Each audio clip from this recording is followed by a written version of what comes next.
நெருக்கமாய் பழகலாம் இயேசுவோட சீரீஸில் இன்றைக்கி நம்ம நாள் 14 இருக்கோம். ஸோ இன்றைக்கி டாப்பிக்கை வந்து சிம்பாலிக்காக சொல்லலாம் அப்படின்னு நினச்சேன். இதுதான் இன்றைக்கான டாபிக். என்னடா கப்பை காட்டுறேன் அப்படின்னு நினைக்கிறீங்களா? ஸோ இன்றைக்கான டாபிக் இதுதான்.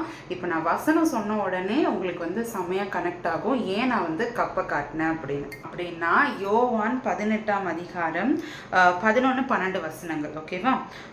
அப்பொழுது இயேசு பேதுருவை நோக்கி, உன் பட்டயத்தை உரையிலே போடு, பிதா எனக்கு கொடுத்த பாத்திரத்தில் நான் பானம் பண்ணாதிருப்பேனோ. ஸோ இன்றைக்கு நம்ம பார்க்க போகிற காரியம், பிதா எனக்கு கொடுத்த பாத்திரத்தில் நான் பானம் பண்ணாதிருப்பேனோ. இங்கிலீஷ் பைபிள் என்ன சொல்லுதுன்னா, cup that my father has given. Cup, இந்த கப் பற்றி தான் நம்ம இன்னைக்கு பார்க்க போகிறோம். இங்கிலீஷில் வந்து பிதா எனக்கு கொடுத்த பாத்திரத்தில் நான் பானம் பண்ணாதிருப்பேனும் கப் அப்படின்னு இங்கிலீஷில் சொல்லுது. ஸோ அதனால வந்து சிம்பாலிக்காக வந்து கப்பை நான் வந்து காட்டினேன். ஸோ இன்னைக்கு டாபிக் வந்து இதை பற்றி தான் நம்ம பார்க்க போகிறோம். இந்த காரியம் எந்த இடத்துல நடக்குது அப்படின்னா, ஏற்கனவே நம்ம பார்த்தோம், ஆண்டவராக இயேசு கிறிஸ்து கெத்செமனே தோட்டத்தில் யூதாஸ் காரியத்தினால் காட்டி கொடுக்கப்படும் போது நடக்கிற சில காரியங்கள் தான் இந்த நம்ம இப்போ தியானிக்க போகிற காரியங்கள். ஸோ இதில் என்ன நடக்குது அப்படின்னா, தீவட்டிகள், தடிகள் இதெல்லாம் எடுத்துட்டு இயேசுப்பாவை வந்து தேடி வந்து பிரதான ஆசாரியர்கள், சோல்ஜர்ஸ், வசனம் சொல்ற சேவகர்கள், போர் சேவகர்கள் கூட்டம், பிரதான ஆசாரியர்கள், பரிசேயர்கள், இவங்கெல்லாம் வந்து யூதாஸ் வந்து இவங்க எல்லாரையும் கூட்டிட்டு வரான் காட்டி கொடுக்கறதுக்காக. உங்களுக்கு ஒரு டவுட் வரலாம், இயேசுப்பா வந்து ரொம்ப ஃபேமஸான ஒருத்தர் அப்படின்றீங்க, ஏன் வந்து காட்டி கொடுக்கறதுக்காக யூதாஸ் வரணும்? ஏன் அவங்களுக்குலாம் இயேசுப்பாவை தெரியாதா? இன்னொன்று வந்து இந்த இடத்துல வந்து பார்க்கும்போது இயேசுப்பா வந்து சொல்லிட்டே இருக்கிறாரு, நான் தான் தைரியமாக அரெஸ்ட் பண்ணுங்கன்னு. ஏன் இப்படி சொல்றாரு அப்படின்னா, ஃபர்ஸ்ட் ஆஃப் ஆல் யூதர்கள் எல்லாமே வந்து ஒரு கிட்டத்தட்ட ஒரு சிமிலர் ஃபீச்சர்ஸ்ல தான் இருப்பாங்க. இன்னொன்று, இது நடக்கிறது வந்து நைட் டைம் அப்படின்றதுனால இப்போ இருக்கிற மாதிரி நமக்கு லைட்ஸ் இது எதுவுமே இல்லை. ஸோ கரண்ட் இதெல்லாம் கண்டுபிடிக்கிறதுக்கு ரொம்ப முன்னாடி இல்லையா? ஸோ அதனால தான் அவங்க தீவெட்டிகள் இதெல்லாம் எடுத்துட்டு போறாங்க. இன்னொன்று வந்து கன்ஃபியூஷன்ஸ் ஆகிடக்கூடாது, ஏன்னா எல்லாருக்குமே ஃபேஸ் சிமிலாரிட்டிஸ் இருக்கிறதுனால யாரும் வந்து நான் தான் இயேசு என்ன அரெஸ்ட் பண்ணுங்க அப்படின்னு சொல்லி முன் வந்து தவறான ஒரு நபரை வந்து அவங்க அரெஸ்ட் பண்ணக்கூடாது அப்படின்றதுக்காக ஜீசஸ் வந்து என்ன பண்றாரு அப்படின்னா, நான் தான் இயேசு என்ன அரெஸ்ட் பண்ணுங்கன்னு தைரியமா அந்த இடத்துல நிற்கிறாரு. ஆனா பேதுரு என்ன பண்றாரு அப்படின்னா, அந்த சிச்சுவேஷனை பார்த்தோன்னே அவருக்கு என்ன தோணுது அப்படின்னா, பிசிக்கலி நம்ம ஏதாவது பண்ணி இந்த இடத்துல வந்து இயேசுப்பா வந்து நம்ம அரெஸ்ட் பண்ண விடக்கூடாது அப்படின்னு சொல்லிட்டு அதில் வந்து ஒரு பிரதான ஆசாரியனுடைய வேலைக்காரனை வந்து, அவர் பேர் வந்து மல்கூஸ், அவரோட காதை வந்து வெட்டிடுறாரு. ஸோ அதை வெட்டும் போது ஆண்டவர் வந்து என்ன பண்ணுறாரு அப்படின்னா, அந்த மல்கூஸ்க்கு வந்து சுகத்தை கொடுக்குறாரு. பேதுரு கிட்ட என்ன சொல்கிறாருன்னா, பட்டயத்தை உரையில் போடு அப்படின்னு. ஏன்னா அந்த காரியம் வந்து எதற்காக நடக்கிறது என்பதை இயேசு கிறிஸ்து வந்து ரொம்ப தெளிவாக புரிஞ்சுக்கிட்டாரு. என்ன அப்படின்னா, நான் இந்த பாத்திரத்தில், இந்த பாத்திரம் இல்லை, பிதாவின் பாத்திரத்தில், பிதா எனக்கு கொடுத்த பாத்திரத்தில் நான் பானம் பண்ணணும் அப்படின்னு சொல்லி அவர் முடிவெடுத்தார். அது என்னங்க பாத்திரம், என்னங்க கப், அது அந்த கப்பில் என்னங்க இருக்குது அப்படின்னு சொல்லி உங்களுக்கு டவுட் இருக்கு பார்த்தீங்களா? அதுதான் இன்னைக்கு நம்ம பார்க்க போறோம். இந்த பிதா எனக்கு கொடுத்த 11வது வசனம் சொல்லுது, பிதா எனக்கு கொடுத்த பாத்திரத்தில் நான் பானம் பண்ணாதிருப்பேனோ அப்படின்னு. இந்த பாத்திரம் அப்படின்றது என்ன அப்படின்னா, a cup of wrath அப்படின்னு சொல்லுவாங்க. அதாவது நியாய தீர்ப்பின் கப், நியாய தீர்ப்பின் பாத்திரம் அப்படின்னு சொல்லுவாங்க. அதாவது இந்த உலகத்தின் எல்லா பாவங்களும், மனுஷனுடைய எல்லா பாவங்களையும் ஆண்டவராக இயேசு கிறிஸ்து சுமந்து தீர்க்கிறது தான் அந்த பாத்திரம். அந்த பாத்திரத்துக்குள்ள அவமானம் இருக்கும், அந்த பாத்திரத்துக்குள்ள நோய் இருக்கும், அந்த பாத்திரத்துக்குள்ள தரித்திரம் இருக்கும், அந்த பாத்திரத்துக்குள்ள மரணம் இருக்கும், அந்த பாத்திரத்துக்குள்ள பாடுகள் இருக்கும். ஸோ இந்த பாத்திரம் எல்லாமே இன்னைக்கு மனுக்குலத்தை வந்து அப்படியே அழுத்தி கொண்டிருக்கிறது இந்த காரியங்கள் தான். ஸோ இது நிறைந்த அந்த பாத்திரத்தை, அந்த பிதாவின் கோபத்தை வந்து அந்த பாத்திரத்தை பானம் பண்ணாரு கிறிஸ்து, வந்து நமக்காக பானம் பண்ணாரு. அது நிமித்தமாக இன்னைக்கு நீங்களும் நானும் விடுதலையோட இருக்கிறோம். கிறிஸ்து இயேசு நம்ம சொந்த ரட்சகராக நம்ம ஏற்றுக்கொண்டோமோ, அந்த பாவத்திலிருந்து நமக்கு ஆண்டவர் வந்து ஒரு விடுதலையை கொடுக்கிறார். அதுக்கு அவர் அந்த பாவத்தை அந்த பாத்திரத்துல அவர் பானம் பண்ண வேண்டியதா இருந்துன்னா, அந்த கப்பை, அந்த பாத்திரத்தை வந்து முழு மனதோடு அதை வந்து அவர் ஏற்றுக்கொண்டார். அந்த பாத்திரத்தை வந்து எந்த ஒரு தடையுமின்றி பேதுரு வந்து பிசிக்கலி அவனுடைய சரீர பிரகாரமாக ஏதாவது பண்ணி ஒரு பட்டயத்தை வைத்து அந்த சிச்சுவேஷன்ல இருந்து எப்படியாவது எஸ்கேப் ஆகலாம் அப்படின்னு ட்ரை பண்றான். ஆனா ஆண்டவராகிய இயேசு கிறிஸ்து நமக்காக அந்த சிச்சுவேஷன்ல அவர் சர்வ வல்லமை உள்ள தேவன். அவர் சொல்றாரு, இன்னொரு சுவிசேஷ பகுதியில நம்ம பார்க்கிறோம், என் பிதா எனக்கு வந்து இப்ப நான் சொன்னா கூட என்ன பண்ணுவாரு, 1000 லேகியோன்கள் அப்படின்னா 1000 தேவதூதர்களை, அதாவது 1000 லேகியோன்கள் அப்படின்னா ஒரு லேகியோன் இஸ் ஈக்குவல் டு 1000 ஏஞ்சல்ஸ். ஓகேவா? லேகியோன்னா 1000 ஏஞ்சல்ஸ் சேர்ந்ததான் வந்து ஒரு லேகியோன். அப்போ 1000 லேகியோனுக்கு கூட வந்து அவர் என்ன பண்ணுவார், கமெண்ட் பண்ணுவார், கட்டளை இடுவார். ஸோ இந்த நிமிஷத்தில் நான் என்ன பண்ணலாம், இந்த இடத்த விட்டு நான் போயிடலாம், அந்த வல்லமை எனக்கு இருக்குது, பட் இருந்தாலும் பிதாவின் சித்தத்திற்கு என்று நான் ஒப்பு கொடுக்க போகிறேன். என்னதுங்க பிதாவின் சித்தம்? நம்முடைய பாவத்தையும் நம்முடைய மீறுதலுடைய அக்கிரமங்களையும் சுமந்து தீர்ப்பது தான் பிதாவின் சித்தம். அதுக்கு அவர் தன்னைத்தானே ஒப்பு கொடுத்தார். அப்போ அது தமக்கு முன்பாக இருக்கிற சந்தோஷத்தை பார்த்துட்டு அவர் வந்து அந்த பாடுகளை ஒரு பொருட்டாக எண்ணவில்லை என்று வேதம் நமக்கு சொல்லுகிறது. அப்போ அந்த சந்தோஷத்தை தமக்கு முன்பாக வைத்திருந்த அந்த சந்தோஷத்தின் பொருட்டு என்ன சந்தோஷம்? நம்ம எனக்கு தெரிஞ்சு ஏசப்பாக்கு வந்து அந்த 1 மினிட் ஃபிளாஷ்ல நம்மளுடைய முகம் எல்லாம் அப்படியே ஃபிளாஷ் ஆகிட்டு வந்திருக்கும்னு நினைக்கிறேன். அந்த ஃபிளாஷ் ஆஃப் த மொமெண்ட்ல நம்ம முகத்தெல்லாம் அவர் பார்த்துட்டு, என் பிள்ளைக்காக என் உயிரையே கொடுக்குறேன், என் பிள்ளை சந்தோஷமா இருக்கணும், என் பிள்ளை விடுதலையா இருக்கணும், என் பிள்ளை பரலோகத்துக்கு வரணும், என் பிள்ளை நரகத்துக்கு போகக்கூடாது அப்படின்னு சொல்லி ஆண்டவர் நம்ம முகத்தை பார்த்துட்டு அந்த சந்தோஷத்தை பார்த்துட்டு அந்த வலி, அந்த கஷ்டம், அந்த சிலுவை பாடுகள், சிலுவையின் பாடுகளை குறித்து சிலுவை பாடுகளை வந்து ஏன் கிறிஸ்தவர்கள் மிகைப்படுத்தி சொல்றாங்க, அது அவ்வளோ பெரிய தண்டனையா அப்படின்லாம் நினைக்கிறவங்களுக்கு இப்போ வரப்போற நாட்கள் நம்ம அதையும் தியானிக்க போகிறோம். அது ஏன் அவ்வளோ வந்து ஒரு கொடுமையான ஒரு வழியாக இருக்கிறது அப்படின்னு சொல்லி நம்ம பார்க்க போகிறோம். அவர் ஏற்றுக்கொண்டதற்கான காரணம் என்னன்னா, நீங்களும் நானும் விடுதலையா இருக்கணும். இன்றைக்கு கூட நிறைய நேரங்கள்ல நமக்கு முன்பாக ஆண்டவர் சில பர்பஸை வச்சிருக்கலாம், நிறைய திட்டங்களை வச்சிருக்கலாம், நிறைய சித்தங்களை வச்சிருக்கலாம். அவருடைய சித்தத்திற்கு விரோதமாய் நிறைய நேரங்கள்ல சுயமாய் நம்ம நிறைய வேலைகளை நம்ம செய்யணும். நமக்கு நல்லா தெரியும் ஆண்டவருக்கு இது சித்தம் கிடையாது, ஆண்டவருக்கு நம்ம செய்யற காரியம் பிரியமானது கிடையாது அப்படின்னு. இருந்தாலுமே பேதுருவை போல அந்த சிச்சுவேஷனை எப்படியாவது மாம்சீகமா வந்து ரியாக்ட் பண்ணி மாம்சீகமா நம்ம வந்து ஒரு முயற்சியை எடுத்து அதை சரிப்படுத்தலாம் நினைக்கிறோம். ஆனா இன்றைக்கு ஆண்டவர் எப்படி பிதாவின் பாத்திரத்தை நான் பானம் பண்ணாதிருப்பேனோ அப்படின்னு சொன்னார் பார்த்தீங்களா? அதே போல முழு மனதோடு இது என் ஆண்டவருக்கு பிரியமா இருக்கா இல்லையா அப்படின்னு யோசிச்சு அதுக்கப்புறம் நம்ம அதுல ஒரு முடிவு எடுக்கிறோமா, அதுக்கப்புறம் நம்மளுடைய செயல்கள் ஆண்டோட சித்தத்தை பேஸ் பண்ணி இருக்குதா, இல்ல பேதுருவை போல நம்மளுடைய சுய எண்ணங்களின் மேல் நம்ம சார்ந்து இருக்கிறோமா என்று நாமே இந்த நாளில் தானே தரணும். நமக்கு நல்லாவே தெரியும் ஆண்டோடைய சித்தம் என்னது, ஆண்டோடைய சித்தம் எதுன்னு எப்படி தெரிஞ்சுக்கணும். இன்னைக்கு நிறைய பேர் என்ன நினைச்சிட்டு இருக்காங்க, நான் அந்த தீர்க்கதரிசிட்ட போய் கேட்கணுமா, நான் வந்து இந்த போதகர்கிட்ட போய் கேட்கணுமா, இந்த ஊழியர்கிட்ட போய் கேட்கணுமா, அப்படிலாம் கிடையாதுங்க. ஆண்டோடைய சித்தத்தை எது வெளிப்படுத்துகிறது தெரியுமா? இந்த வேத வசனம் வெளிப்படுத்துகிறது. ஆண்டோட சித்தம் என்னன்றதை நீங்க தெரிஞ்சுக்கணும் அப்படின்னா இந்த வேத வசனத்தை நீங்க படிச்சால் போதும். இந்த வேத வசனத்தின் மூலமாக ஆண்டவருடைய சித்தத்தை, அவருடைய திட்டத்தை, உங்க வாழ்க்கையில் அவர் என்ன செய்யணும்னு நினைக்கிறாரு, உங்க வாழ்க்கைக்கான தீர்க்க தரிசனங்கள், உங்க வாழ்க்கையில் ஆண்டு என்னென்ன காரியங்கள் நீங்க செய்யணும், டூஸ் டோன்ஸ் எல்லாமே இந்த பைபிள்ல இருக்கு. ஸோ இதுல நீங்க வேற ஒரு தீர்க்க தரிசனம் உங்களுக்கு வந்து தீர்க்க தரிசனம் சொல்ல வேண்டாம். வேதம் எதை செய்யணும்னு சொல்லுதோ அதை நம்ம செய்யணும். வேதம் எதை செய்யக்கூடாதுன்னு சொல்லுதோ அதை நம்ம செய்யக்கூடாது.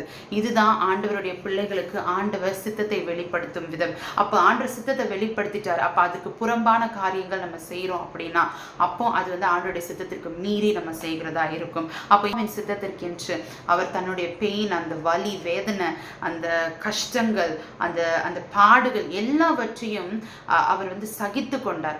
அந்த சகித்து கொள்ளுதல் அப்படின்றத ரொம்ப முக்கியமான ஒரு காரியம். அப்போ அந்த சகித்து ஆண்டவருடைய சமூகத்துல ஒப்பு கொடுப்பது அப்படின்றது மிக மிக கடினமான ஒரு காரியம். நேற்று தினத்தில் பாவ அறிக்கை குறித்து பார்த்தோம். ஆண்டவருக்கு பிரியமாய் பரிசுத்தமாய் வாழும்போது நிறைய நேரங்கள்ல இன்றைக்கு இந்த வீடியோ பார்க்குற வாலிப தங்கச்சி தம்பிங்க நீங்க கண்டிப்பா ஃபேஸ் பண்ணியிருப்பீங்க. கிண்டல் பண்ணுவாங்க. சண்டே சர்ச்சுக்கு போனா கிண்டல் பண்றாங்கக்கா, சண்டே வந்து ஆண்டருக்காக ஊழியம் செஞ்சா கிண்டல் பண்றாங்க, சண்டே கிளாஸ்க்கு போனா கிண்டல் பண்றாங்க, யூத் மீட்டிங் போனா கிண்டல் பண்றாங்க அப்படின்னு சொல்லி வேதனையோட இருக்கிறீங்களா? இன்றைக்கு ஏசப்பா சொல்றாங்க, நிறைய பேர் நம்மளை ஏளனமா பேசி நிறைய பேர் நம்மளை கிண்டல் பண்ணலாம், ஆனா அது எல்லாவற்றையும் சகித்து கொள்ளுங்க. ஆண்டவருக்காக அந்த காரியங்கள் எல்லாவற்றையும் சகித்து கொள்ளுங்க. கொஞ்சம் பொறுத்து கொள்ளுங்க. கொஞ்சம் நாட்கள் கழிச்சு ஆண்டவர் உங்களை ஏன் அந்த இடத்துல இருந்து பிரித்து எடுத்தார் என்பதை உங்களை சுற்றி இருக்கிற நண்பர்கள் காணத்தக்கதாக உங்களை ஒரு உயரத்துல ஆண்டவர் கொண்டு போய் நிறுத்துவார். நிச்சயமாகவே அது நடக்கும். மற்றவர்கள் பார்க்கும்போது என்ன இதெல்லாம் போரிங்கா இல்லையா அவங்களுக்கு இந்த லைஃப். நிறைய பேருக்கு கிறிஸ்தவர்களை பார்க்கும்போது அப்படிதான் இருக்கு. இதெல்லாம் ஒரு வாழ்க்கையா? ஃப்ரீயா இருக்கிறத விட்டுட்டு எப்ப பாரு சர்ச்சுக்கு போறாங்க, எப்ப பாரு ஜெபம் பண்ணிட்டே இருக்காங்க, எப்ப பாரு வேதம் வாசிக்கிறாங்க அப்படின்னு சொல்லி ஏளனமாய் பார்க்கலாம். ஆனா ஆண்டவர் நிச்சயமாகவே அப்படி அவருக்காக வைராக்கியமாய் ஒரு முடிவெடுத்து எப்படி நம்ம வந்து அந்த மனம் திரும்பி அந்த பாவ மன்னிப்பை பெற்று ஆண்டவருக்காக பரிசுத்தமாய் வாழணும், ஆண்டவருக்கு பிரியமாக வாழணும் அப்படின்னு சொல்லி ஒரு முயற்சி எடுத்து நீங்கள் ஒரு பாதையில் போயிட்டுருக்கீங்கள, விட்டுறாதீங்க தேவச்சனமே, விட்டுறாதீங்க. அந்த பாதையில் அப்படியே போயிட்டுருங்க.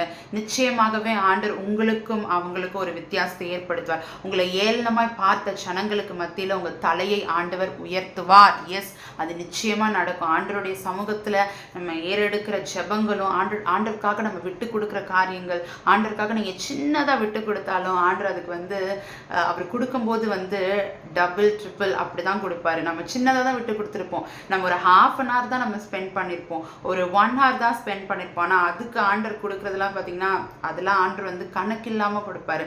அவர் ஐஸ்வர்ய சம்பர்ணர், அவர் வந்து கணக்கு பார்க்கிறவர் கிடையாது. ஸோ ஆண்டவருக்கு கொடுக்கும்போது முழு மனதோடு ஒப்பு கொடுத்து கொடுங்க. அது உங்களுடைய நேரமாக இருக்கலாம், அது உங்களுடைய இன்கமாக இருக்கலாம், ஒரு வேளை அது உங்களுடைய இது வரைக்கும் நீங்கள் வந்து ஒரு கசப்பை உங்கள் ஹிருதயத்தில் வந்து ஒரு வெறுப்பை ஒருத்தங்க மேலே வச்சுருந்துருக்கலாம். அதை ஆண்டருக்காக விட்டு கொடுங்க. சின்னதாக அந்த காரியத்தை விட்டு கொடுத்து பாருங்களேன், ஆண்டர் நிச்சயமாக அவங்கள வந்து அதிகமாய் ஆசீர்வதிக்க அவர் வல்லவராக இருக்கிறார். மேபி உங்கள் லைஃப்பில் வந்து ஆண்டருடைய அழைப்பு, உங்களுக்கு அழைப்பு வந்திருக்கலாம், ஊழியத்தின் அழைப்பு வந்திருக்கலாம். ஆனால் ஏதோ ஒரு காரணத்தினால அந்த காரியத்துக்கு ஒப்பு கொடுத்து அந்த ஊழியத்தை செய்ய முடியாதபடிக்கு காரணத்தை சொல்லி அந்த அழைப்பை தட்டி கழிச்சிட்டே இருக்கீங்களா? இன்றைக்கு ஆண்டவர் உங்ககிட்ட பேசுகிறார், அந்த அழைப்பை அக்செப்ட் பண்ணிக்கோங்க. அதுதான் நீங்க எடுக்க போற கப்பு. பிதாவின் பாத்திரத்துல வந்து இயேசு கிறிஸ்து பானம் பண்றது ரொம்ப கஷ்டமான ஒரு காரியம்.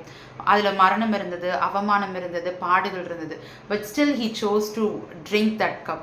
அதே ட்ரிங்க் இன் தட் கப். அந்த கப்பில் இருக்கிற அந்த காரியங்களை வந்து பானம் பண்ணுறதுக்கு he was ரெடி. அதுவும் எப்படி ரெடியாக இருந்தார்? அந்த கப்பில் இருக்கிற அந்த காரியத்தை வந்து பானம் பண்ணும்போது அவர் முழு மனதோடு அவர் வந்து அந்த அந்த அந்த கப்பை வந்து அவர் ஏற்றுக்கொண்டார், அந்த பாத்திரத்தை அவர் ஏற்றுக்கொண்டார். இன்னைக்கு உங்களுக்கு கூட ஆண்டவர் கப்பை கொடுக்குறாரு. அந்த கப்பில் வந்து என்னெல்லாம் இருக்கும் தெரியுமா? ஆண்டவர் கொடுக்க வேண்டிய நேரம், ஆண்டவர் கொடுக்க வேண்டிய கனம், ஆண்டவர் கொடுக்க வேண்டிய ப்ரையாரிட்டிஸ், அவர் உங்களுக்கு கொடுத்துருக்க அழைப்பை ஏற்றுக்கொள்ள வேண்டியதாக இருக்கும். அந்த கப்பில் என்ன வேணாலும் இருக்கலாம். உங்களுக்கும் ஆண்டவருக்கும் தான் இருக்கும். ஸோ அந்த கப்பில் உங்களுக்குன்னு இருக்கிற அந்த காரியம் அதுவுமே கடினமாகத்தான் இருக்கும். அந்த கப்பில் இருக்கிற காரியங்களை பருகுவது ரொம்ப கடினம். ஆனால் அந்த கப்பை நீங்கள் எடுத்துக்கொள்ளுங்க. இன்றைக்கு அந்த கப்பை ஆண்டவர் உங்களுக்கு கொடுக்குறாரு. ஸோ இதை நீங்கள் அக்செப்ட் பண்ணுறீங்களா? அதற்கென்று உங்களை ஒப்பு கொடுக்குறீங்களா? இல்லை இந்த கப்பை ரிஜெக்ட் பண்ணுறீங்களா? ஏசப்பா இந்த கப்பை அக்செப்ட் பண்ணாரு. உங்களையும் என்னையும் பார்த்துட்டு, நம்ம முகத்தை பார்த்துட்டு இந்த கப்பை அக்செப்ட் பண்ணாங்க.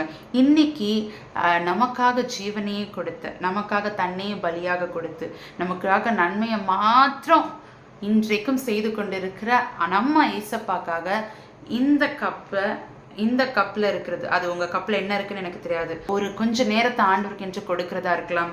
இல்லைன்னா உங்களுடைய வருமானங்களில் ஆண்டவருக்கு முக்கியத்துவம் கொடுக்கிறது, தசம்பாகம் கொடுக்கிறது, ஆண்டவருக்கென்று, ஆண்டவருடைய ஊழியத்திற்கென்று, ஏதோ ஒரு காரியத்துக்கென்று கொடுப்பதும் இந்த கப்பில் இருக்கலாம். அது கஷ்டம்தான்.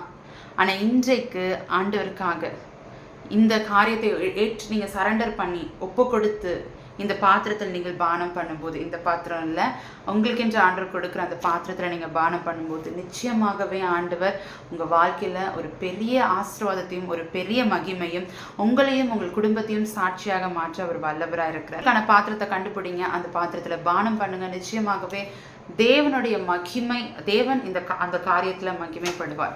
ஸோ இன்றைக்கு டே 14 video is all about cup. சொன்னது போல் வந்து பிதா எனக்கு கொடுத்த பாத்திரத்தில் நான் பானம் பண்ணாதிருப்பேனோன்னு ஏசப்பா சொன்னது போல், ஏசப்பா நீங்கள் எனக்கு கொடுத்த பாத்திரத்தில் நான் பானம் பண்ணுவேன் அப்படின்னு சொல்லி எனக்கு ஒப்பு கொடுத்து நம்ம லைஃப்பை நம்ம சரண்டர் பண்ணுவோம். கொஞ்சம் விட்டு கொடுப்போம். ஜஸ்ட் அதுதான் நான் இப்போ கொஞ்ச நாளாக என்னுடைய வாழ்க்கையை நான் கற்றுக்கொண்டு இருக்கிறது.